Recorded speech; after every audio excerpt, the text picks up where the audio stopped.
one-handed Dicky Larkin is our man in the middle.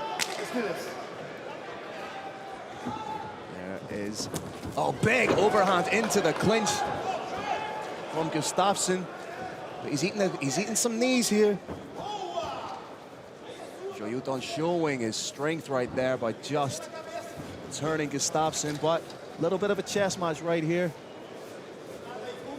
This is not the contest Joilton necessarily wants to engage in. He does not want a test of strength, and that's what he's getting right here. Wants to reverse, separate, and do what he does better than anybody. Big pot shots from the outside.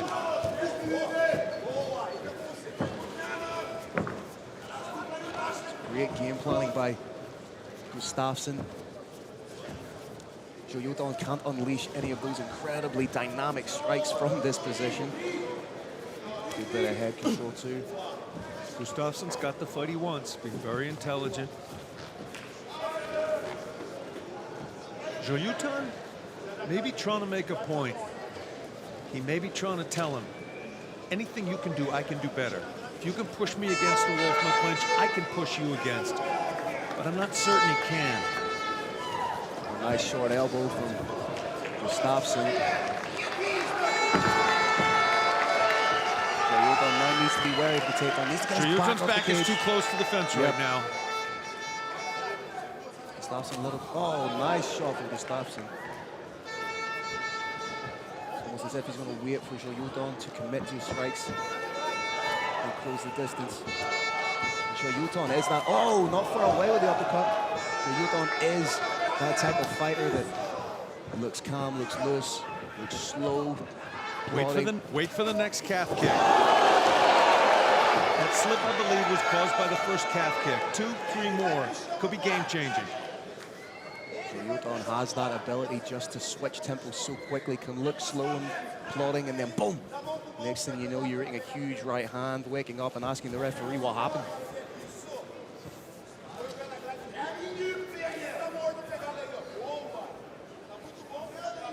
Beautiful giraffe wrestling, Brave Nation. Joilton doing a very, very good job of using his head to get an advantage in terms of leverage. Digging in for the underhook well. I'm not quite sure, but I think Gustafsson might be caught. I think the nose might have been pinged pretty hard by Joilton. And as we said, it is smart from Gustafsson. They try and take a little bit of the energy away from the dynamic striker. Joilton with the takedown. Right has the back. We discussed, Brave Nation, you're looking at a fighter with a black belt in jiu-jitsu, a black belt in judo, and a black belt in lucha libre. Submissions, takedowns, and a wrestling-based game. That little foot sweep was evidence of it. Joilton is just so well-rounded.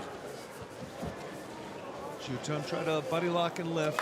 Was not successful with it. A little bit. Now he's got his hands together. He can take him anywhere he wants.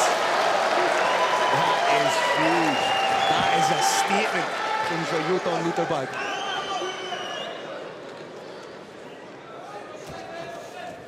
Another, just the veteran savvy to be able just to kick out the leg. It's a lifetime spent in martial arts. That particular foot sweep specialty comes from judo. Incredible matchmaking by our matchmaker, Sam Brett here. Two incredible fighters throwing down for your entertainment inside the Brave Arena.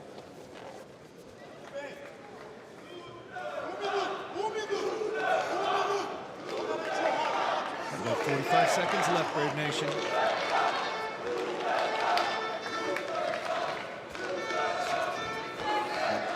Like this is bound to do the confidence of Joilton the world of good. Joilton, I think, has shown he can win in the clinch, he can win in the outside. He's winning the takedown battle, he's winning the striking battle, but he is the smaller fighter by quite a bit. And I think that's something that might surprise a lot of people watching, that not only is Joilton holding his own in the wrestling exchanges, for me, he's been winning them.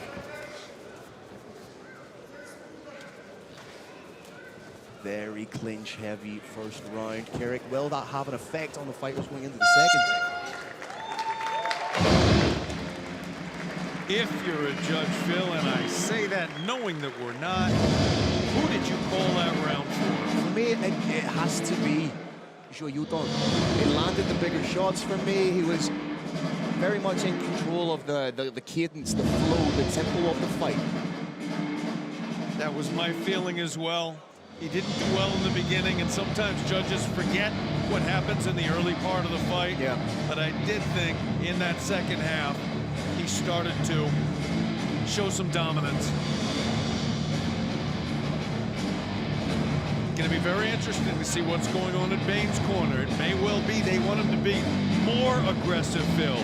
Be like he was in the first 10 seconds.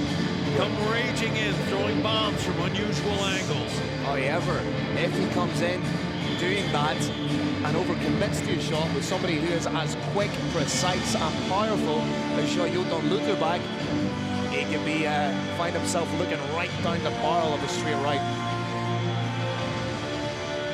Second round and what is a fantastic co-main event here at Brave 70 WFC 25. Phil Campbell and Carrick Ness on the call. Joilton looks light on his feet. It's when he's at his most dangerous. Joilton doing a good job maintaining the distance he needs to stop attacks like the 2 flying knee attempts we saw. Oh, beautiful lead hook from Joilton. A little bit of wobble here. A little bit of wobble here. He's starting to catch him. The precision of his strikes. Jumping knee attempt into the clinch. Good takedown defense. It takes the back. Excellent back take. Good use of the position. Attacking the gluteus with those knees. Joilton doing a good job. 2-on-1 on the grip. Brings himself towards the cage. These are not fight enders, but Joilton has been using his footwork to his great advantage. Smack that perineal nerve across the thigh enough times, and that footwork does not look the same. It does not work as well.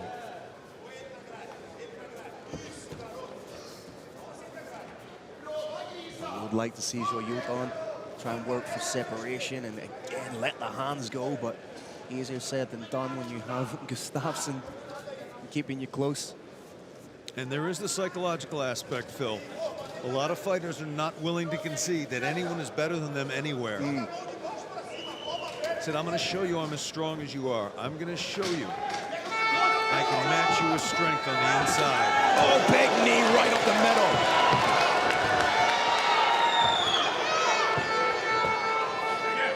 Hands are not quite together. They are together, and when that happens, you are guaranteed a takedown.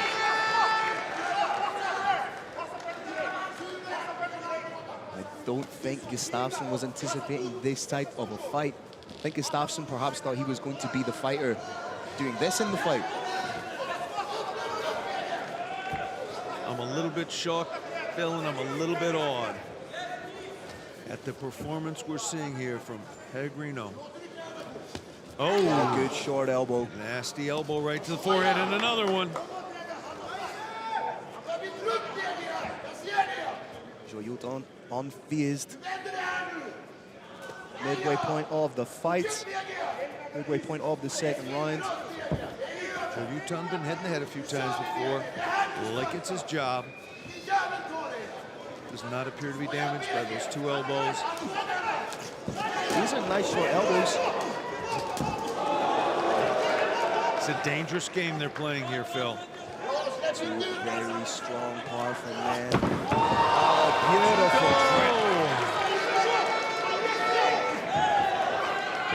trip. Going up with a head kick, and Gustafsson starting to wear the fight a little bit more on the face.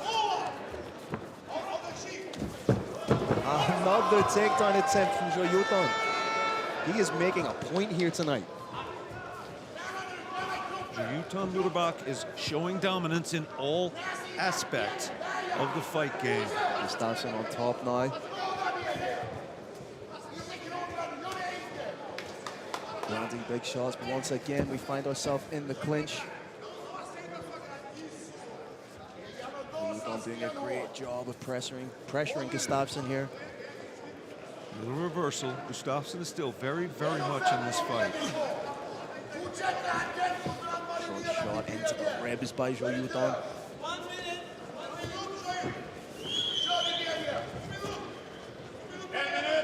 Good split base from Gustafsson here, defending the takedown.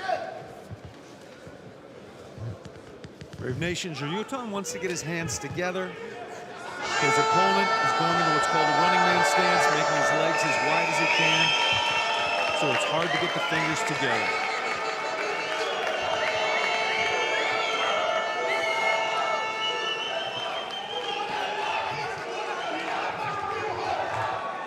It must be said, this was not a fight Joilton had to take. He's the #1 contender in the super lightweight division. He could have sat on his laurels, he could have rested waiting for that title shot. But the mark of a true fighter is having that fire, that need to compete. This wasn't just moving up one division, this is moving up one division to meet somebody who was coming down 2 divisions.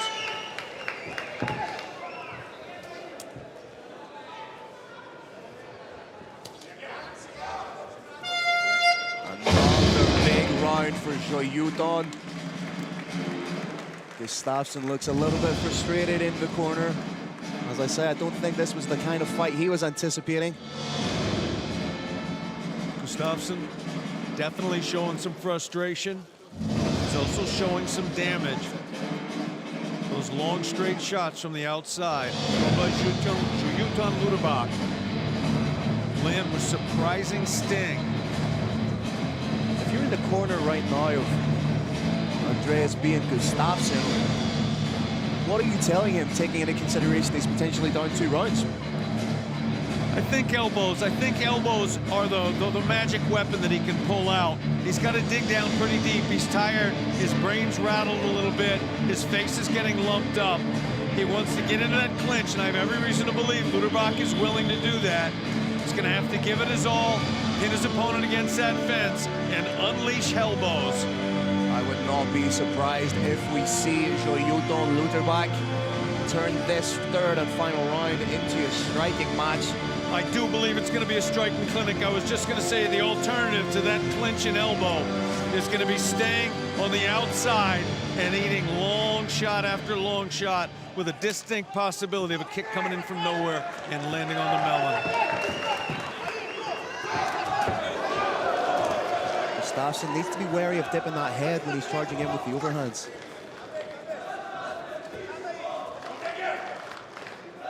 Gustafsson initiating the clinch right now.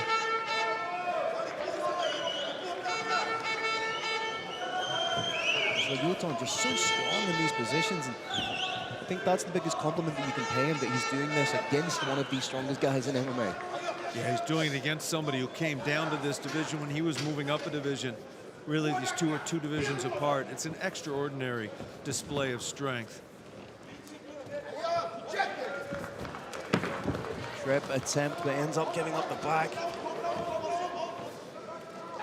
Turtle position here for Joilton. Needs to be wary of Gustafsson getting hooks in there. He's landed big shots rolling. That little Granby roll, maybe a victory roll, was not successful. There's going to be a rinse repeat. Got a little tight waist from Berg. Scramble, scramble. Situation has not fundamentally changed.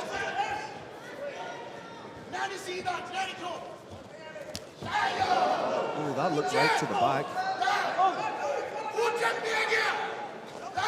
That was legal.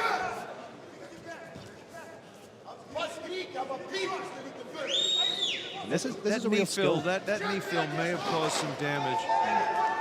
Made a little bit of an unusual noise. And this is a skill that Gustafsson has. He's able to turn fights a little ugly, turn them a little bit nasty. This is probably what he wanted to do throughout the fight. Joilton Lutterbach is absolutely positively having the best round of this fight, landing clean shots to the head, dominating a lot of these exchanges. Is not, however, able to get a takedown.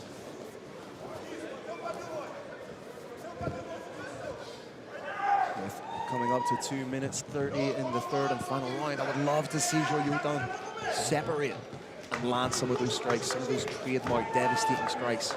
We are exactly halfway through this, the third and final round of the co-main event of the evening. Credit to Dickie Larkin for letting the fighters work in these positions. Less experienced referees will be in there calling for the separation.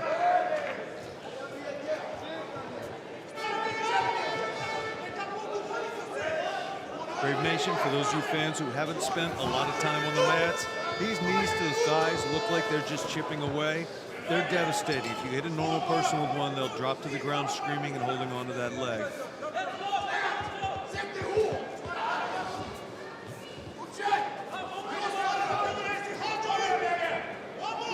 So Joilton with an unorthodox little backhand.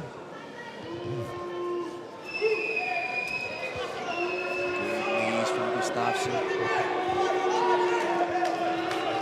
Realistically, Gustafsson's going to need a finish if he wants to win this fight. On my scorecard, anyway. I've got it identically right now going into the third round. I've got it 2018 in favor of Pellegrino.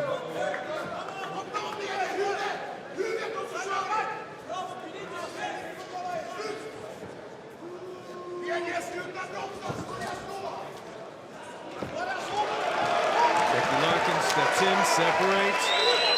Fan like that one. Nice shot over the top from Gustafsson, but Joilton, this is where he's at his most dangerous.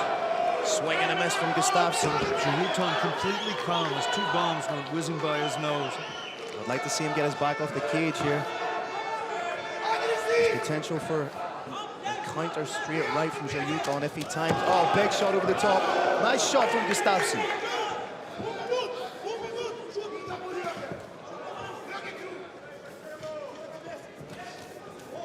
Nice straight right counter. Gustafsson showing some decent hands here. Ooh, beautiful counter hook. Nasty hook.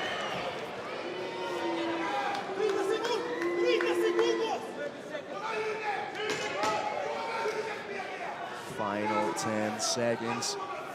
Will be very, very interesting fight. Big knee from Gustafsson, but is it enough?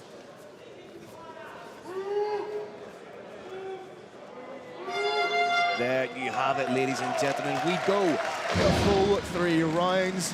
These gentlemen could not be separated by 15 minutes of action. Therefore, we go to our judges' scorecards. And Carrick, break down some of the action for me. We're looking at it right now. There was an inside reap. This is the second time it was attempted. The first time there was an inside reap into a double leg, and it succeeded. Second time was a fail. Gustafsson, very, very smart fighter. It worked once, is not going to work on him twice. We see the terrifying standing and trading between Pellegrino and Bain. And now, in this, the co-main event, one of the best cards we've seen, WFC 25, Brave Combat Federation 70. The camera's taking this up into the cages we've referenced earlier. This is one of the most miserable moments in mixed martial arts. Neither fighter is certain what's going to happen. There's an old saying in the sport, never leave it in the hands of the judges. The reason you say that is because you never know what's going to happen. Both these fighters are hopeful that the judges are going to see it their way, but all they can do now is stand and wait and wait and wait. And when the wait takes a little bit longer than usual, typically that happens because there is a split decision. I don't believe there's going to be a split decision here. I think it's a relatively clear 29-28 for Joilton Lutterbach. But that said, I am not a judge here. Both fighters walking around the cage, throwing their hand up, indicating they believe they won the fight.